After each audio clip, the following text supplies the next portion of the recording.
আমি জীবনে কখনো কারো কাছে কিছু চাইনি, আজকে তোমার কাছে একটা জিনিস চাবো। হ্যাঁ, কি চাও বলো। তোমার আব্বুর তো অনেক টাকা, তুমি তো কোটি টাকা মালিকের একমাত্র মেয়ে। হ্যাঁ। তো কথাটা হচ্ছে আমার কিছু টাকার প্রয়োজন, তুমি আমাকে 50,000 টাকা দিতে পারবা? হোয়াট? তুমি আমার কাছে টাকা চাচ্ছ? হ্যাঁ, আমার 50,000 টাকার খুবই প্রয়োজন। দাও না প্লিজ আমাকে 50,000 টাকা। মানে কি লল, তোমার সাথে রিলেশনে আসছি কয়দিন হইছে? 2 মাস হয়েছে। মানে 2 মাস হয়েছে তোমার সাথে আমি রিলেশনে আসছি, আর তুমি আমার কাছে এক্ষুনি টাকা চাচ্ছ?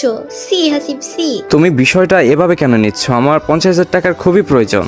মানে এখন বুঝতে পারছি তুমি আমার সাথে রিলেশনে আসছো আমার বাবার সম্পত্তি দেখে। তোমার সাথে রিলেশনে আসতে পারিনি মাত্র 2 মাস হইছে, আর তুমি এর মধ্যে আমার কাছে এক্ষুনি টাকা চাচ্ছ?